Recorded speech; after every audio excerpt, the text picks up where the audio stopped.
The autumn wind carried the scent of decay as the carriage rolled through the iron gates of Thornfield Manor, and Lady Elara Sinclair, now the Duchess of Thornfield, though the title felt like a borrowed coat that did not quite fit, pressed her gloved hand against the cold window pane, watching the grey stone edifice emerge from the mist like a spectre from some melancholic dream.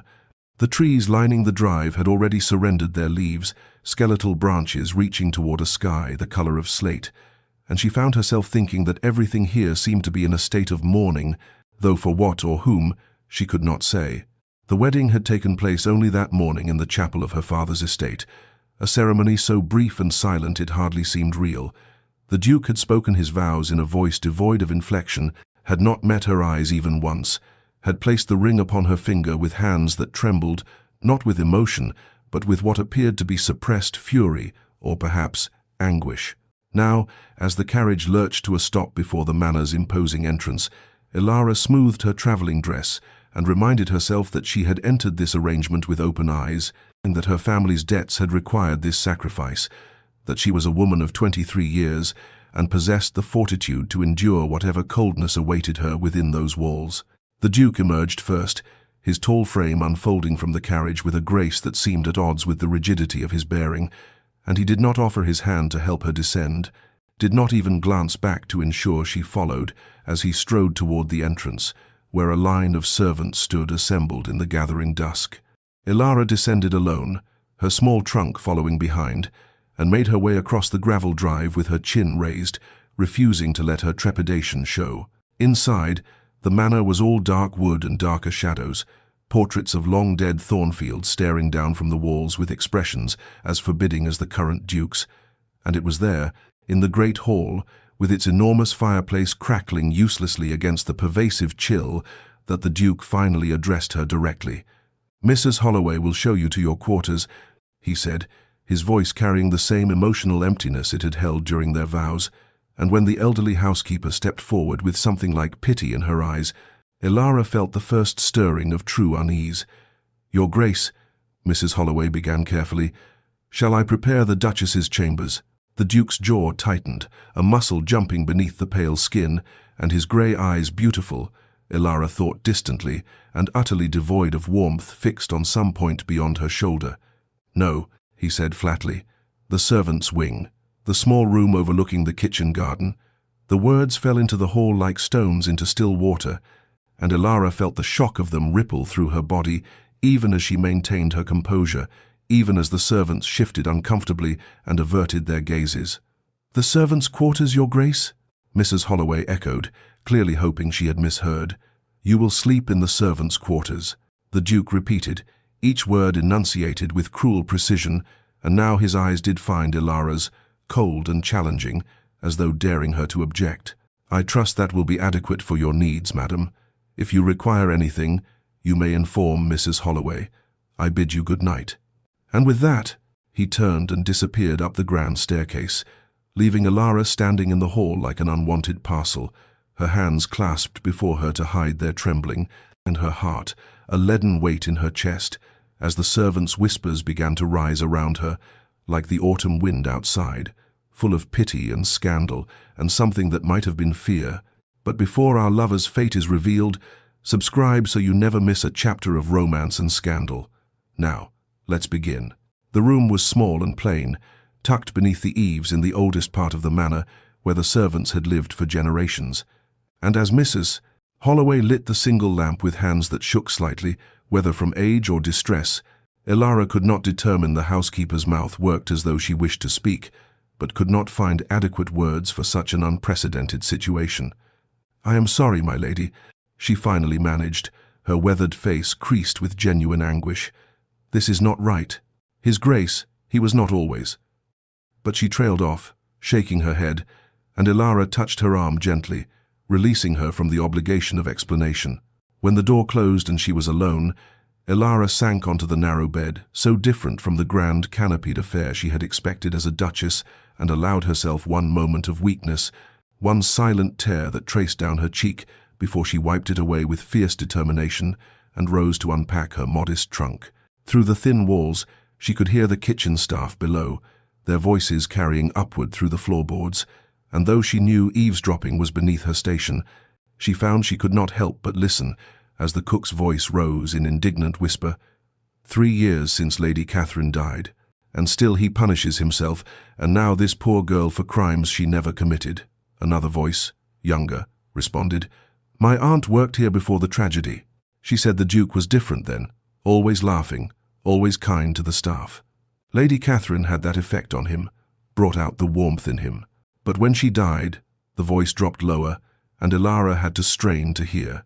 They say it haunts him still, what happened that night, that he blames himself, though it was nothing but a terrible accident. The conversation dissolved into murmurs Elara could not decipher, but she stood frozen with her hands buried in her trunk, a silver-framed miniature of her mother clutched forgotten in her fingers, as understanding began to crystallize in her mind like frost on glass.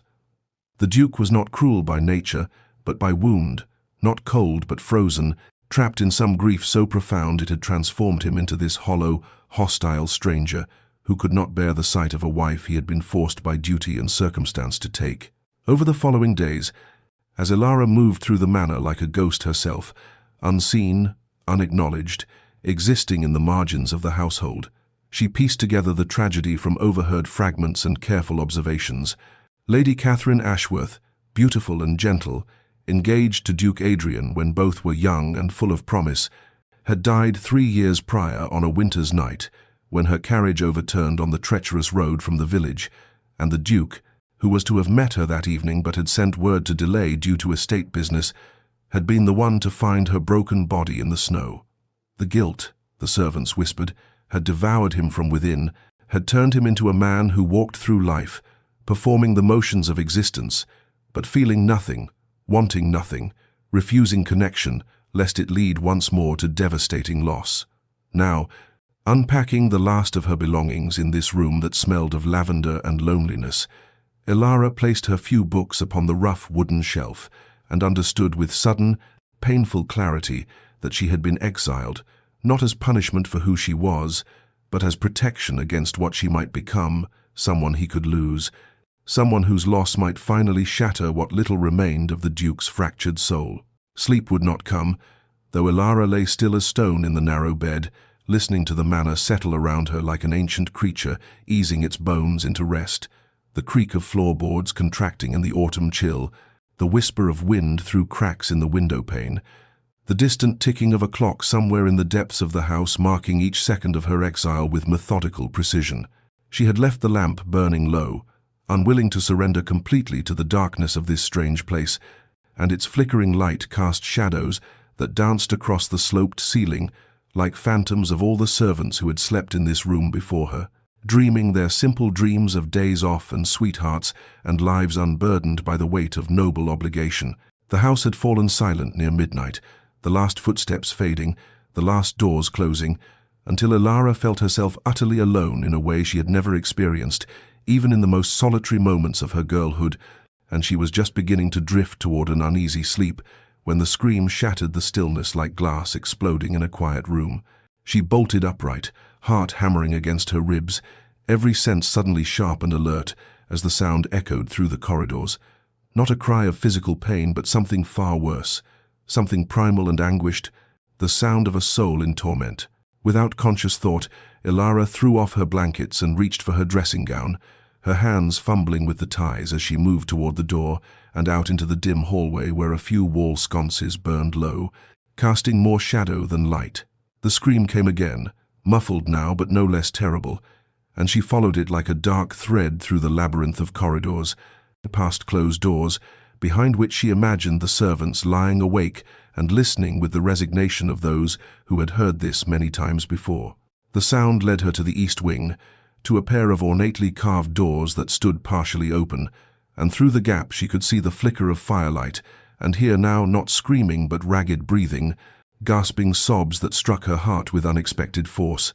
She took a step forward, her hand reaching toward the door, when a voice behind her made her freeze. "My lady, please." Mrs. Holloway stood in the hallway, a shawl wrapped around her nightdress, her face drawn with exhaustion and sorrow. Best not to interfere, but Elara could not move, transfixed by the sounds of suffering emanating from those chambers, and she watched as two young footmen emerged from the Duke's rooms, their faces carefully blank, though their eyes held a haunted quality that spoke of horrors witnessed too often. "His Grace suffers nightmares, Mrs. Holloway explained tersely, coming to stand beside Elara and gently steering her away from the door. "They come most nights.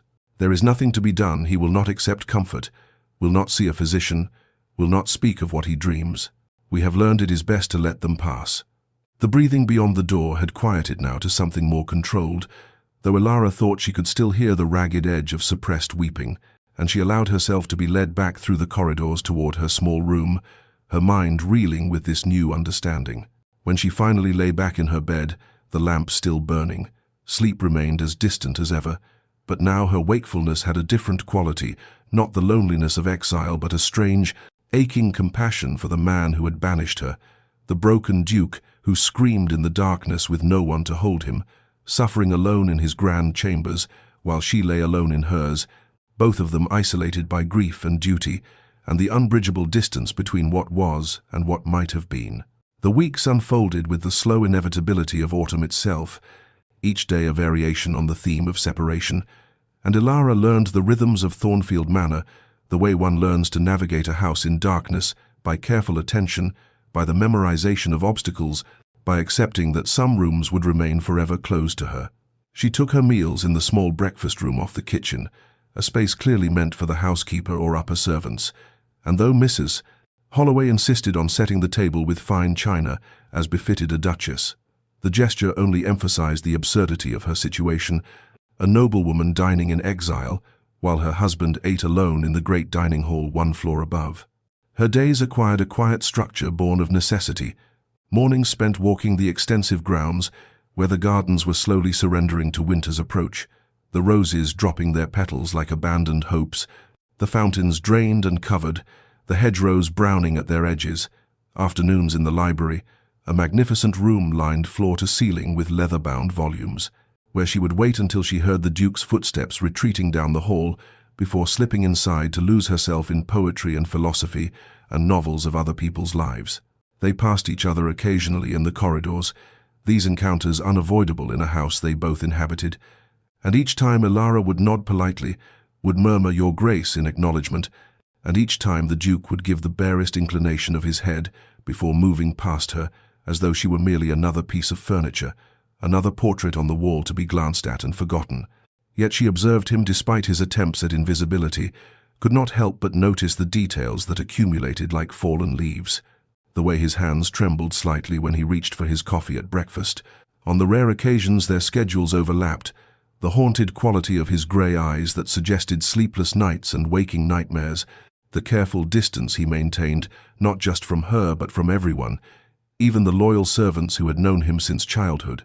She watched him from her window one morning as he stood in the garden staring at a particular rose bush, his posture so rigid it seemed he might shatter, and only later did she learn from the gardener that Lady Catherine had planted those roses the summer before she died. She saw how the household staff moved around him with exaggerated care, speaking in hushed tones when he was near, and she understood that his cruelty was not cruelty at all, but rather a fortress built stone by stone from grief and guilt, a wall meant to keep the world at bay so that he might never again feel the devastating pain of loss. The autumn deepened around them, November approaching with its promise of darker days and longer nights, and Elara found herself no longer bitter about her banishment to the servants' quarters, but instead oddly grateful for it, for from this position on the margins she could observe without the burden of expectation, could begin to see past the Duke's frozen exterior to the suffering man beneath, could recognize in his careful isolation not rejection, but a terrible, misguided form of protection. He was not pushing her away because he hated her. She realized one afternoon as she watched him through the library window, standing alone in the dying garden, with his shoulders bowed beneath some invisible weight, but because he could not bear to let her close enough to lose. The storm arrived near midnight with the violence of something long suppressed, finally breaking free. Rain lashing against the windows in waves that sounded like handfuls of gravel thrown by an angry god, and Elara woke from uneasy dreams to find her small room illuminated by intermittent flashes of lightning that turned the familiar shadows strange and menacing.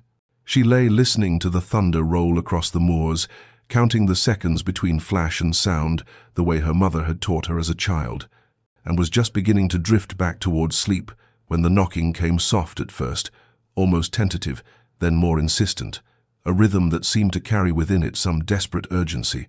For a moment she thought she had imagined it, that the storm was playing tricks with her senses, but then it came again, and she rose quickly, reaching for her dressing gown and tying it securely before moving to the door. Her mind racing through possibilities. Had something happened?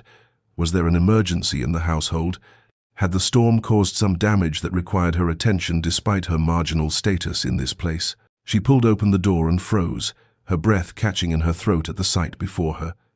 The Duke stood in the dim corridor, his dark hair disheveled and falling across his forehead, his nightshirt open at the collar, revealing the pale column of his throat, and his eyes, those grey eyes that were usually so carefully shuttered, were wide and wild, with a terror so raw it seemed to strip away every defense he had constructed, leaving him exposed and vulnerable as a child woken from nightmare. He swayed slightly on his feet, and Elara realized with a shock that pierced through her own confusion that he was not fully conscious. He was moving through some half-waking state where dream and reality blurred into one terrible landscape. "Catherine?" he whispered, his voice breaking on the name, and he reached toward her with a hand that trembled violently, his face transformed by such desperate hope and anguish that Elara felt tears spring to her own eyes unbidden. "Catherine, I'm sorry. I'm so sorry, please." And then, like a man surfacing from deep water, awareness crashed back into his features, and she watched the exact moment when he recognized where he was, who she was, what he had done. The horror that flooded his expression was almost worse than the terror that had preceded it, a mortification so complete that he actually stumbled backward, his hand falling to his side as though he had been burned. "Your Grace," Elara began, her voice gentle, wanting desperately to ease the shame she saw written across every line of his body, but he was already turning away, already fleeing down the corridor with his nightshirt billowing behind him like the wings of some wounded bird. "Wait," she called after him, stepping into the hallway, her hand outstretched though he was already too far to reach. "Please, wait." But he was gone, disappeared into the darkness and the storm, and Elara stood alone in the doorway of her small room, with the rain drumming overhead, and her heart aching with a compassion so fierce it surprised her, for she had just witnessed what all the Duke's careful coldness had been constructed to hide, not indifference, not cruelty, but a grief so profound and a vulnerability so absolute that he could not bear for anyone to see it. And yet he had come to her door in his moment of greatest need, had sought her out through the labyrinth of his nightmares, had stood before her, stripped of all pretense, and in that brief, terrible moment, before shame drove him away, she had seen the man he might have been, the man he still was beneath the armor of ice. 3 nights later it happened again, and then again 5 nights after that, and by the time November settled fully over Thornfield Manor with its grey skies and early darkness, Elara had come to recognize the pattern as clearly as she recognized the morning bells that called the household to waking. The storms were not always necessary, for the Duke's nightmares followed their own meteorology, but they came with increasing frequency, and always, he found his way through the maze of corridors to her door in the servants' quarters, drawn by some unconscious need he could neither understand nor control. Each time was a variation on that first terrible encounter. Sometimes he would knock, and she would open the door to find him already turning away, awareness having caught him before she could respond. Other times he would simply stand in the hallway outside her room, his forehead pressed against the wall beside her door, his breathing ragged, and she would open it quietly to find him there like a penitent at a shrine he did not believe in but could not stop visiting. Once he actually entered when she opened the door, took 3 steps into her small room before his eyes focused, and he saw where he was, the mortification crashing over him like a wave before he bolted without a word. She learned not to speak during these encounters, for her voice seemed to shatter whatever fragile state held him, seemed to pull him too quickly back to consciousness and shame, and so she would simply open her door when the soft knock came, would watch him with compassion as awareness returned and sent him fleeing, would close the door again and return to her bed with her heart full of an ache she could not name. After the fourth visitation, Elara began to prepare for them the way one prepares for an expected guest. She left a lamp burning low through the night, kept the kettle on the small brazier in her room so that water stayed warm, procured chamomile and lavender from Mrs. Holloway with some vague excuse about difficulty sleeping that the housekeeper accepted with knowing eyes. She set out a second cup beside her own, laid a blanket across the chair near the fire, created a space of welcome should the Duke ever stay long enough to accept it, though each time he fled before she could offer anything but her silent presence. During their daytime encounters, those careful passings in corridors, those moments when they occupied the same rooms in stiff, formal proximity, she never mentioned his nocturnal visits, never let her expression betray that she knew how he came to her door in his most vulnerable moments, never gave any indication that she had witnessed him calling another woman's name with such desperate longing. She preserved his dignity with the same fierce protectiveness she would have afforded any wounded creature, understanding instinctively that to acknowledge these visits would be to drive him further into isolation, to add shame upon shame, until the weight became unbearable. Something shifted in her during those weeks, a transformation as subtle and inexorable as the changing season. She stopped resenting her exile to the servants' quarters and began instead to see it as a strange gift, for her proximity to the household's margins had placed her precisely where the Duke's unconscious mind sought comfort, and she understood now that he had not banished her to punish but to protect, and yet his own fractured psyche had betrayed his intentions, drawing him night after night to the one place he had sworn she would remain, the one person he had determined to keep at the greatest distance. The fifth time he came to her door, the storm outside was so fierce that the entire manor seemed to shudder beneath its assault, and when Elara opened to his knock, she found the Duke leaning heavily against the doorframe, his face ashen with exhaustion, his eyes bearing the haunted look of a man who has been awake for too many nights and can no longer remember what peace feels like.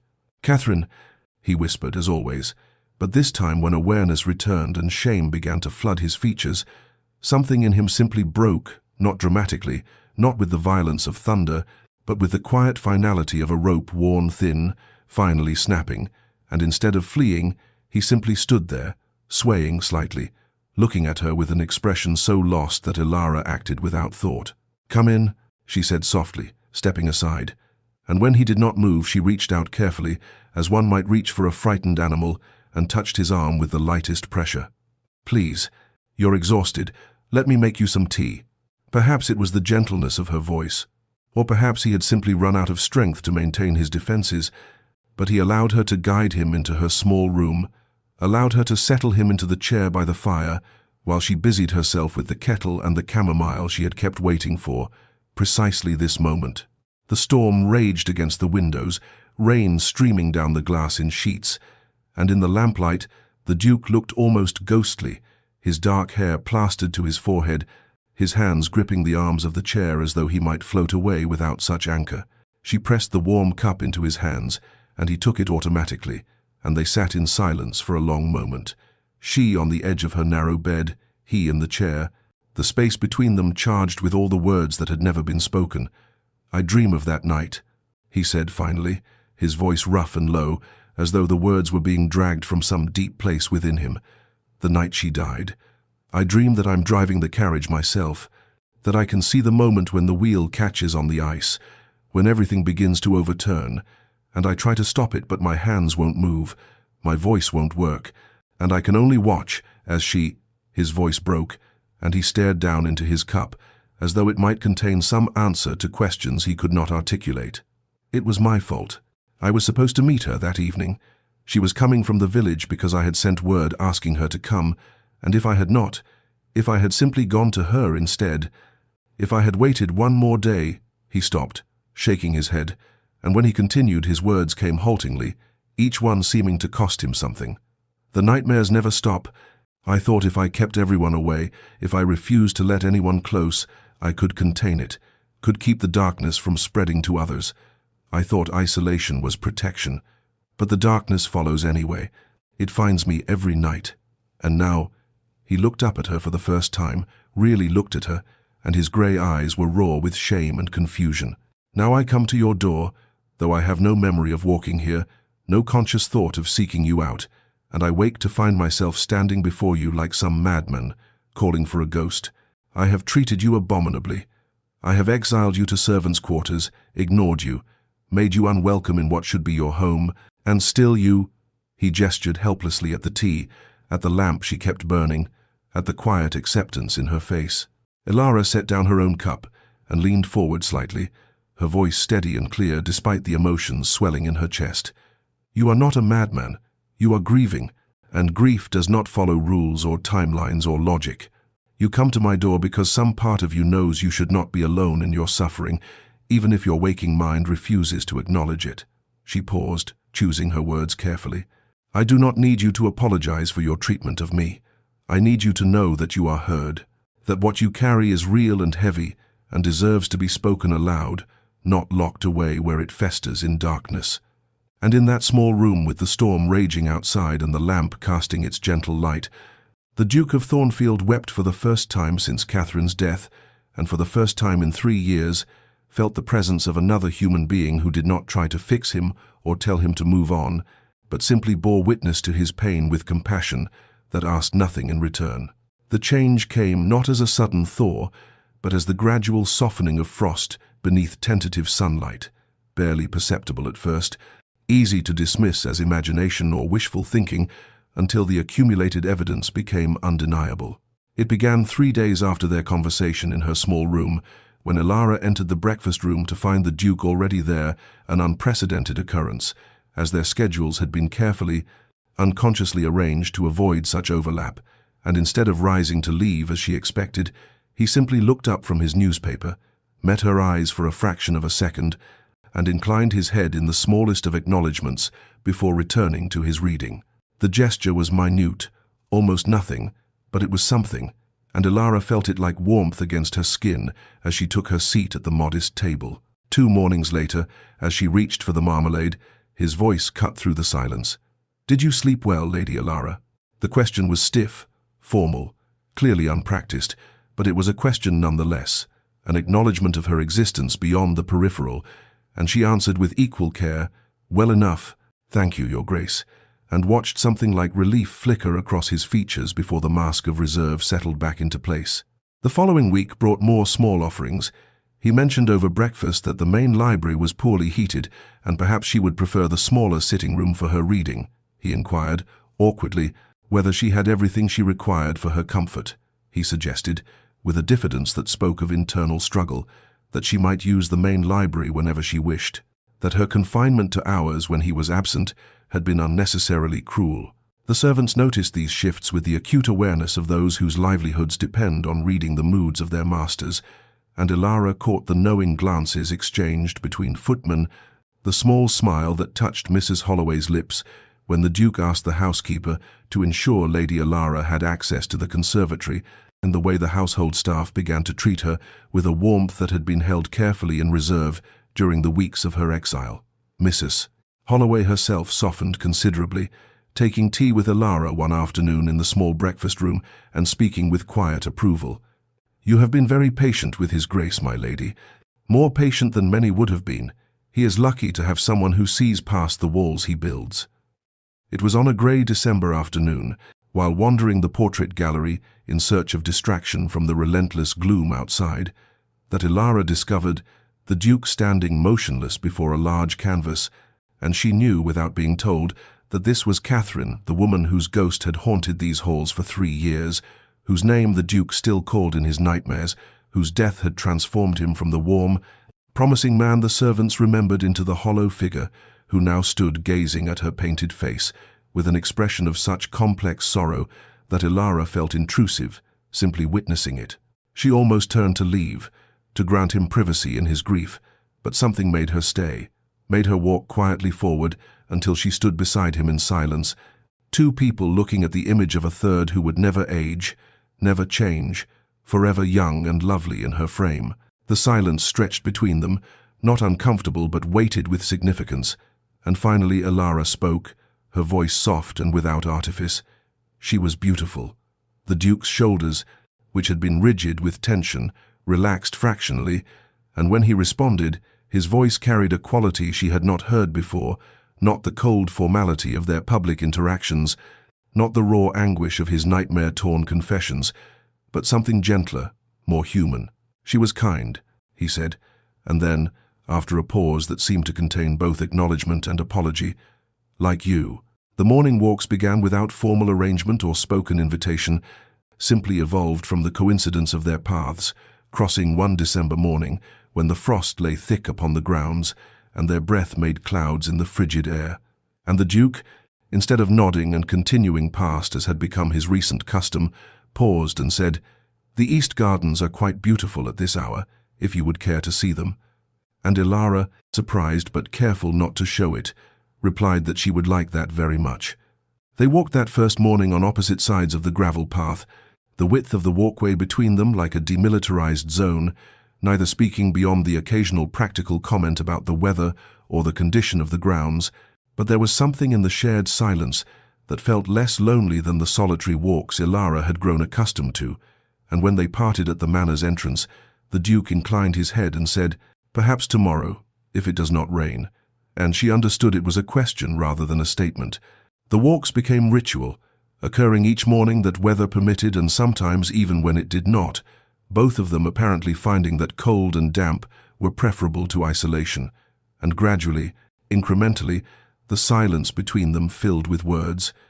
The Duke would point out a particular oak tree and mention how he had climbed it as a boy and broken his arm falling from its branches, how his father had been furious but his mother had laughed while binding the fracture. Elara would speak of her own childhood, of growing up in a household where books were treasured above all else, where her father had encouraged her curiosity even as society frowned upon educated women.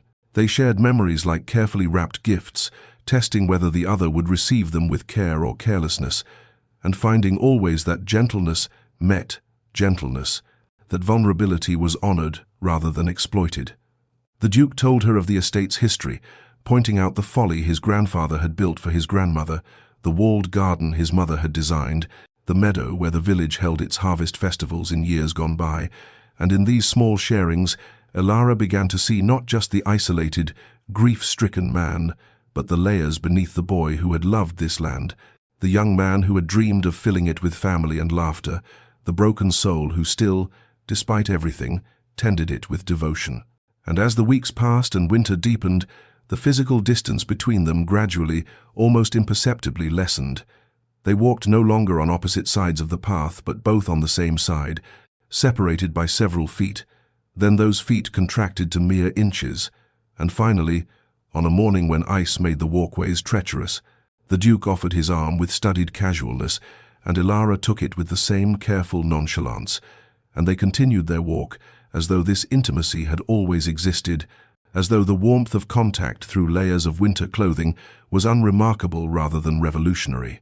Neither acknowledged this shift, neither commented on how they now walked close enough that their shoulders occasionally brushed, how their steps had synchronized into a matched rhythm, how the silence between them had transformed from the emptiness of strangers into the comfortable quiet of two people who no longer needed words to communicate presence and acceptance, but both felt it, this subtle drawing together, this gradual collapse of the distance that grief and fear had erected between them.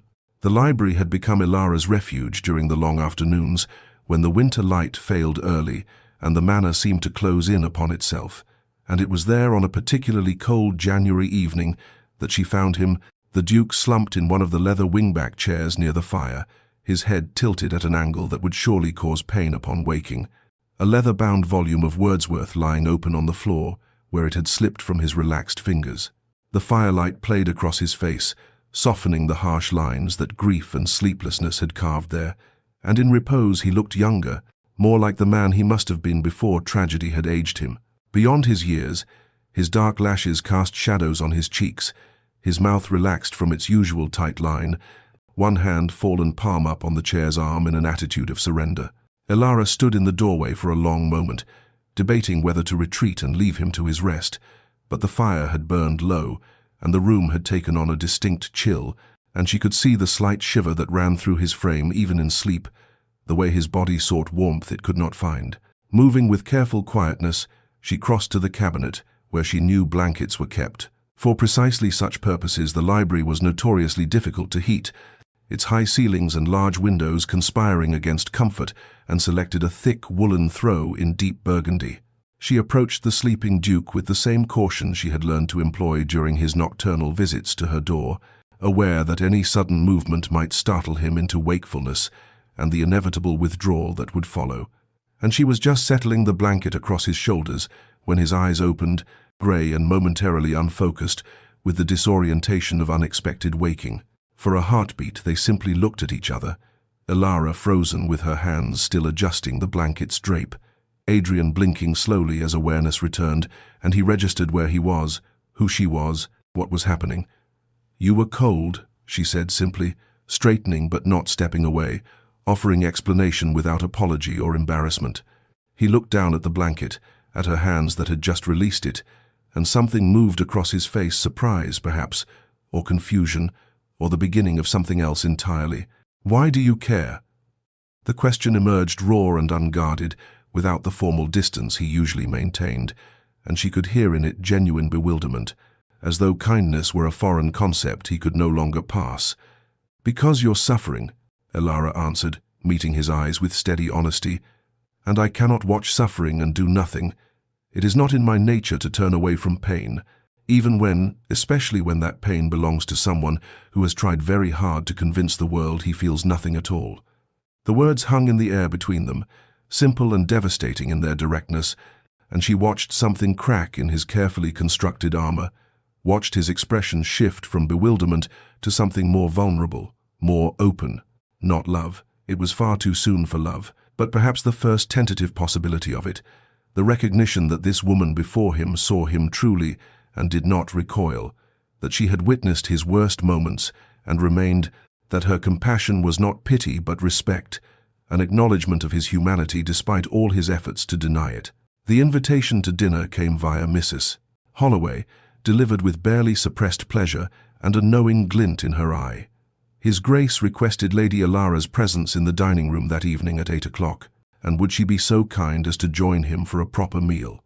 It was, Elara understood, the first time since her arrival at Thornfield Manor that such an invitation had been extended, the first acknowledgement that she was not merely an inconvenient obligation to be shuffled aside, but the Duchess of this house, his wife-in-law if not yet in practice, and she dressed with more care than usual, selecting a gown of deep emerald that brought out the warmth in her brown eyes, her hands trembling slightly as she fastened her mother's pearl necklace at her throat. The dining room was vast and formal, the table long enough to seat 30, but place settings had been arranged at one end, close enough for conversation, and the Duke rose when she entered, his movements stiff with nervousness, as he held her chair, a gesture of courtesy he had never before offered. They spoke little during the first courses, the silence occasionally broken by polite remarks about the food or careful observations about the weather, both of them navigating this new territory with the caution of diplomats treading through a minefield. But as the meal progressed and wine softened the edges of their mutual uncertainty, the conversation found easier rhythms, touched on books they had both read, places they had both visited, memories that did not include ghosts. It was over dessert, a delicate pear tart that Elara barely tasted, that the Duke set down his fork with deliberate precision, drew a breath as though preparing for battle, and spoke with a formality that barely concealed the emotion beneath. "I have instructed Mrs. Holloway to have your belongings moved to the Duchess's chambers, where you should have been from the beginning." The words fell into the space between them like stones into still water, and Elara felt her heart quicken as he continued, his voice growing rougher, thick with regret. "I was cruel. I was afraid. I'm still afraid. But—" He stopped, struggled, and she could see the war being waged behind his eyes, the desire to retreat warring with the determination to push forward, and finally he simply shook his head, unable or unwilling to complete the thought, but the unfinished sentence hung there pregnant with possibility. "Thank you," Elara said softly, seeing not just the practical gesture but the immense courage it had required, understanding that this man who had spent 3 years building walls was now, brick by painful brick, beginning to dismantle them.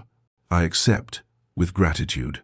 That night she found herself in the Duchess's chambers, rooms she had glimpsed only in passing during her early explorations of the manor, vast and beautifully appointed, with a canopied bed large enough for 3 people, windows overlooking the moonlit gardens, a dressing room lined with wardrobes and mirrors, everything a duchess could want or require.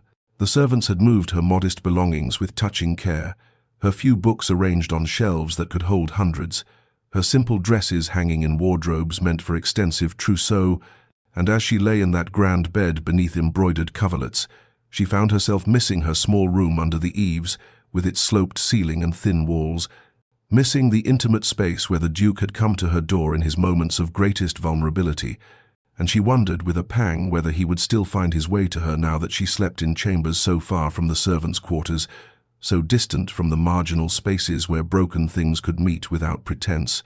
Winter settled over Thornfield Manor like a benediction, snow transforming the bleak grounds into something softened and almost magical, and with the turn of the new year came rhythms that felt less like accommodation and more like genuine companionship. Breakfast together each morning at 8, where they discussed the day's plans over coffee and toast. At afternoon walks when weather permitted, bundled in heavy coats and scarves, their breath mingling in the cold air. Evenings in the library, where they would read in comfortable proximity, occasionally sharing passages aloud or debating some point of philosophy or poetry. They were learning to inhabit the same spaces without the careful distance that had characterized those early weeks, learning that shared silence could be as intimate as conversation, that the simple presence of another person could transform a room from lonely to peaceful. Adrian smiled occasionally, now small expressions at first, barely more than a softening of his usual serious mien, but gradually becoming more frequent, more genuine, brief flashes of the man he must have been before grief had carved away his capacity for lightness. Elara discovered that he possessed a dry wit that emerged unexpectedly, a subtle humor that caught her off guard and made her laugh in ways that seemed to surprise and please him equally. He began to ask her questions during their walks, genuine inquiries that went beyond politeness, about her family, her childhood, her favorite books and why they moved her, about her dreams for the future, what she hoped to accomplish, what brought her joy. She learned in turn about him through observation and conversation, discovered his surprising gentleness with the estate workers, the way he knew each tenant family by name and circumstance, how he could spend an hour discussing crop rotation with the farmers or listening to the gardeners' theories about soil composition. She discovered his passion for astronomy, how on clear nights he would retreat to the observatory his grandfather had built and spend hours mapping the stars, finding in their distant patterns some comfort unavailable in earthly affairs. One evening, he invited her to join him there, and she stood shivering despite her cloak as he pointed out constellations, his voice taking on a quality of wonder as he spoke of infinite space and the smallness of human concerns beneath such vastness, and she understood that this was his way of managing grief by placing it in cosmic perspective, by reminding himself that pain, however intense, was merely one small note in an incomprehensibly large symphony. They were becoming friends, she realized one morning in late February as they walked through the snow-covered gardens, in their footsteps, the only marks in the fresh powder. Genuine friends who knew each other's wounds and habits and preferences, who could anticipate each other's thoughts, who had learned to read the subtle shifts in mood and expression that others might miss. Yet beneath this friendship ran an undercurrent of something else, something neither was quite ready to name or acknowledge. The way her heart quickened when he smiled at her, the way his hand would linger a fraction too long when helping her over icy patches, the way they had begun unconsciously to stand closer together and to seek out each other's company not from obligation but from genuine desire, to feel incomplete when circumstances forced them apart for a day. The nightmare came in March, during the last gasp of winter, when the cold seems most bitter because spring has been promised but not yet delivered, and Elara woke not to knocking at her door but to the sound of screaming that carried through the corridors of Thornfield Manor with such raw anguish that she was out of bed and running before conscious thought could intervene, her feet bare on the cold floors, her nightgown billowing behind her as she navigated the familiar route to the Duke's chambers. She did not knock, did not pause at the threshold to consider propriety or permission, simply pushed through the heavy doors to find him thrashing in the great canopied bed, his face contorted with terror, his voice hoarse from screaming words she could not quite distinguish Catherine's name, apologies, desperate pleas that seemed torn from some deep place of unbearable guilt. Two servants hovered uncertainly in the doorway behind her, But Elara waved them away and moved to the bedside, sitting carefully on the mattress's edge and reaching for his hand, which was clenched into a fist against his chest. "Adrian," she said firmly, using his given name for the first time, and when he did not respond, she said it again, louder, her other hand touching his shoulder with gentle pressure. "Adrian, wake up! You're dreaming! Wake up!" His eyes flew open, wild and unseeing, and for a terrible moment she thought he might strike out in his confusion, but then awareness crashed in, and he saw her, really saw her, and the terror in his expression transformed into something even more devastating: recognition, shame, and beneath it all, a desperate, drowning need. He was shaking violently, his entire body trembling as though with fever, and without hesitation Elara moved closer, gathering his hand between both of hers, grounding him with her touch. "Tell me," she urged softly but firmly. "Tell me what you saw. Don't keep it locked inside where it festers. Tell me." And he did, the words tumbling out in broken fragments at first, then flowing like a dam finally breached. The whole terrible story of that winter night 3 years ago.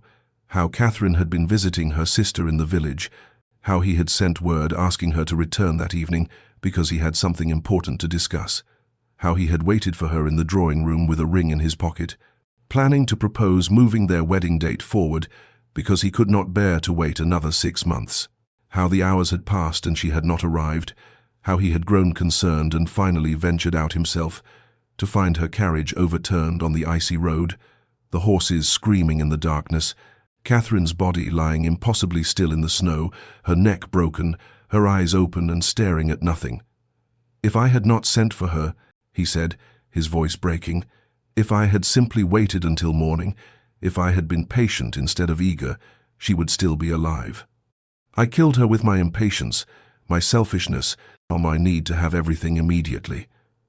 The tears came then, finally, after 3 years of frozen grief, streaming down his face as his breath came in ragged gasps. "And I am terrified, terrified that if I allow myself to care for you, if I let myself feel anything real, I will lose you too. And I cannot survive that loss again. I cannot." But Elara was already holding him, pulling his head to her shoulder, her arms wrapping around his shaking frame as he broke completely, and she held him through the storm of grief that had been building for years, whispering against his hair that he was not alone, that she was here, that his fear was understandable but his guilt was undeserved, that loving carried risk, but that risk was what made us human. Dawn broke pale and hesitant over Thornfield Manor, the first light filtering through the heavy curtains of the Duke's chambers, to find them still together, Elara sitting against the headboard, with Adrian's head resting against her shoulder, her arms around him in a posture that would have scandalized anyone who witnessed it, though both were far beyond caring about propriety in this moment of raw honesty. She had felt him finally relax into exhausted sleep near 4 in the morning, his breathing evening out, his grip on her hand loosening, and she had remained motionless rather than risk waking him, and now as consciousness returned to him, she felt his body stiffen with awareness, felt embarrassment begin to flood through him as he registered their position, the intimacy of it, the vulnerability he had displayed. He pulled away carefully, sitting up and running a hand through his disheveled hair, unable to meet her eyes, and she could see him beginning to construct the familiar walls, to retreat behind formality and distance, and she refused to allow it. "Adrian," she said firmly, using his name again with deliberate intent, and when he still would not look at her, she reached out and gently touched his chin, turning his face toward hers. "What you showed me last night wasn't weakness, it was trust, and trust is the bravest thing a person can offer." He shook his head, his expression anguished, but she continued before he could speak. "You have spent 3 years believing that to feel is to invite destruction, that to open yourself to connection is to guarantee loss. But you trusted me enough to break in my presence, and that took more courage than any armor you've constructed." They talked as the sun rose fully, filling the room with cold morning light, and eventually moved to the small table by the window, where a servant, Mrs. Holloway, certainly, who missed nothing, had quietly delivered breakfast without knocking or intruding. Over coffee and eggs that neither touched with much appetite, Adrian spoke with a hesitancy that revealed how unpracticed he was at such honesty. "I have been seeing you," he said carefully, "not as an obligation or as a reminder of duty, but as yourself, Elara, who reads philosophy and walks in the cold and shows compassion to broken things. You are fascinating. You are kind. You are resilient in ways I cannot begin to comprehend." He paused, struggling with the words. "I don't deserve your patience. I have treated you abominably, exiled you, ignored you, made you suffer for crimes you never committed." But Elara interrupted, her voice gentle but firm. "Deserve has nothing to do with it.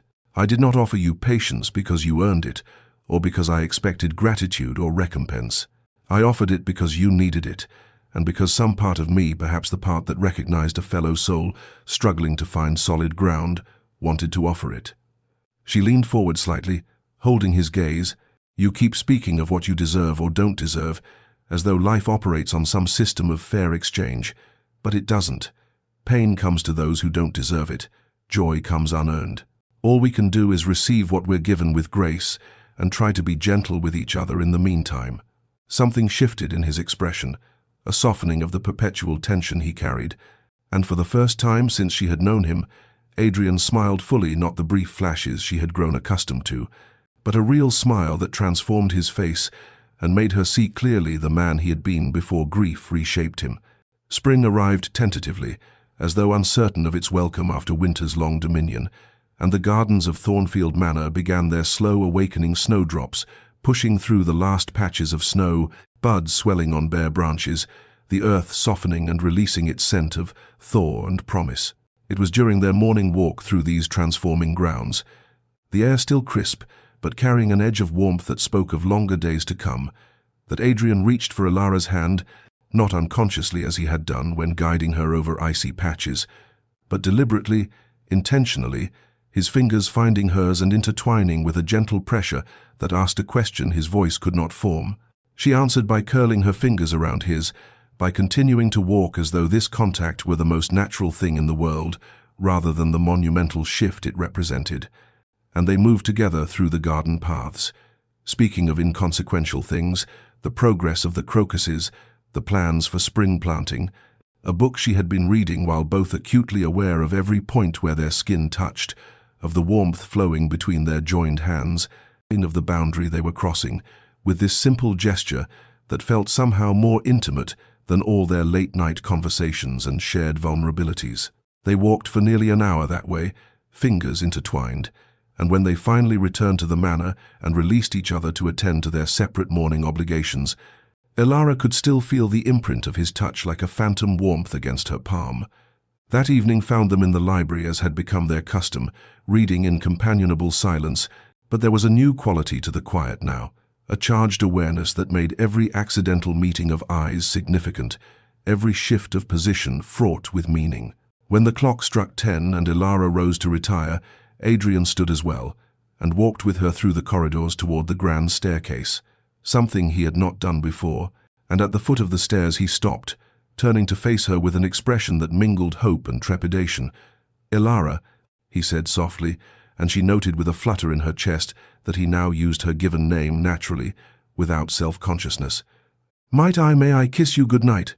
The formality of the request, the way he asked permission rather than simply taking what might be considered his husbandly right, moved her deeply, and she nodded, tilting her face slightly in offering.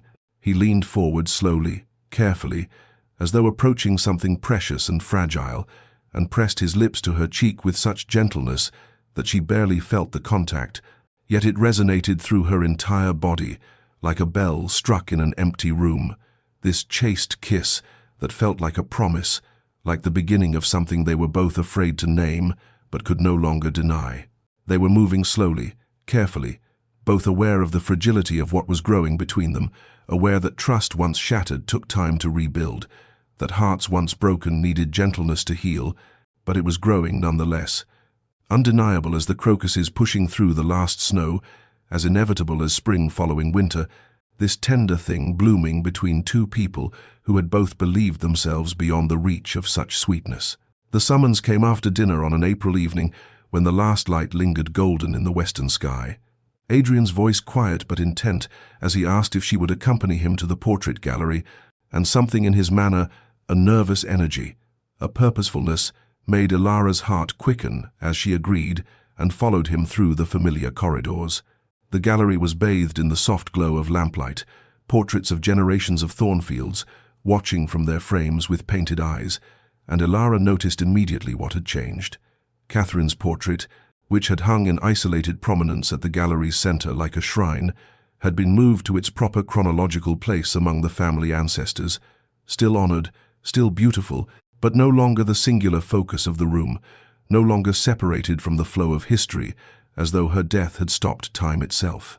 Adrian stood before the portrait, his hands clasped behind his back, and when he spoke, his voice carried a steadiness that came from hard-won resolution. I will always honor what she meant to me. Catherine was my first love, and her death nearly destroyed me. For 3 years I have kept her here, isolated, as though by preserving her separateness, I could somehow keep her alive, keep the past from becoming truly past. He turned to face Elara, and she could see the evidence of struggle and victory both written in his expression. But I cannot live in the past anymore. You've shown me that. You've shown me that healing doesn't mean forgetting, that moving forward isn't betrayal, that it's possible to honor what was while still embracing what is. He moved toward her, closing the distance between them, and took both her hands in his grip warm and slightly trembling. We're already married in law, bound by contracts and ceremonies neither of us chose. But I would like to marry you in heart, Elara. I would like to stand before you now, in this moment, and offer you not obligation but choice, my choice to love you, to build a life with you, to try every day to be worthy of the patience and compassion you've shown me.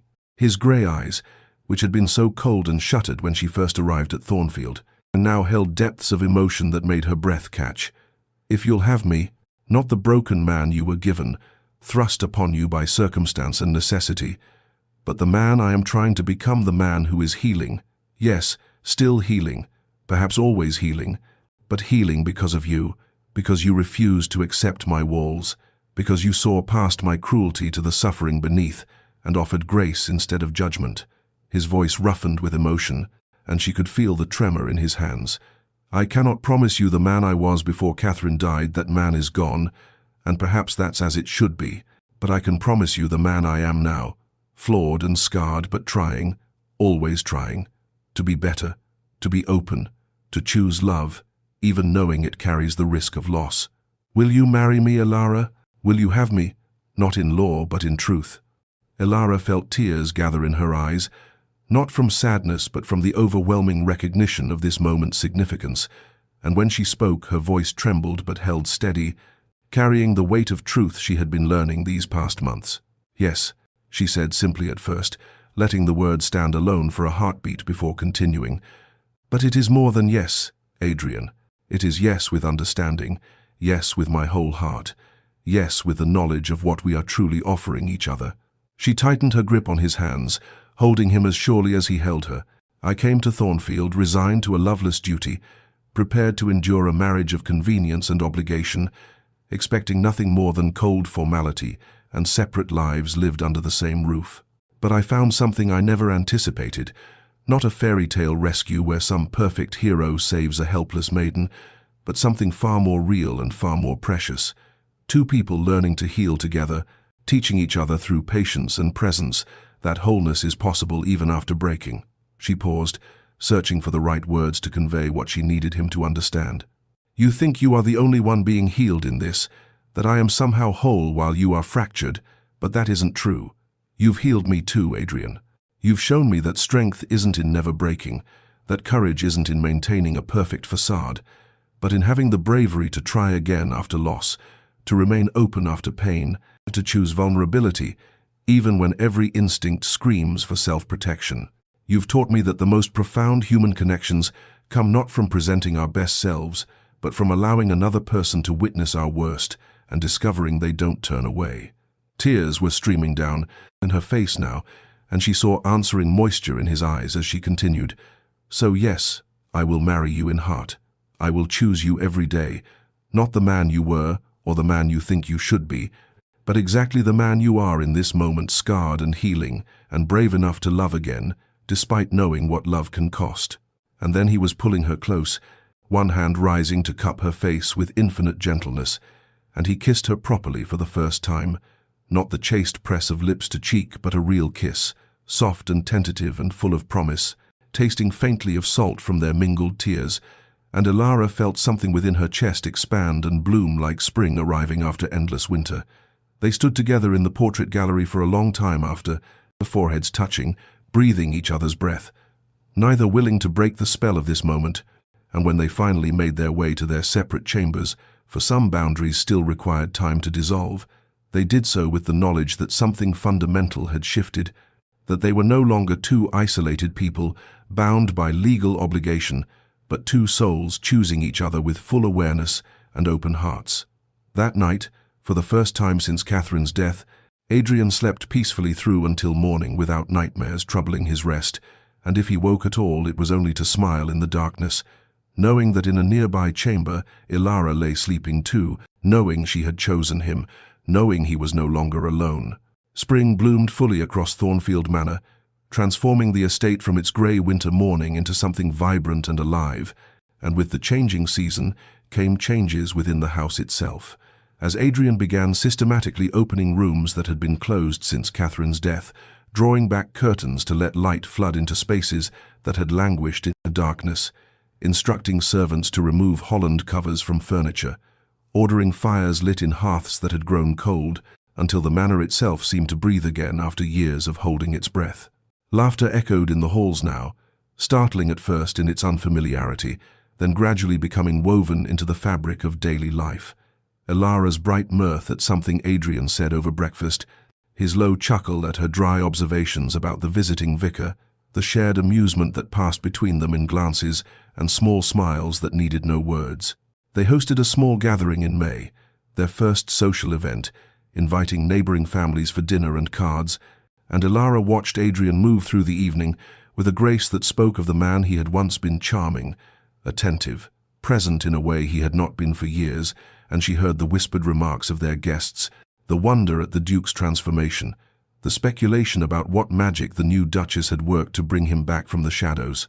But the true transformation happened in private moments, in the slow dissolution of boundaries that had kept them separate even after their hearts had joined, as they discovered each other not just emotionally, but physically, tentatively, with a sweetness born of patience and mutual respect that made every touch feel sacred.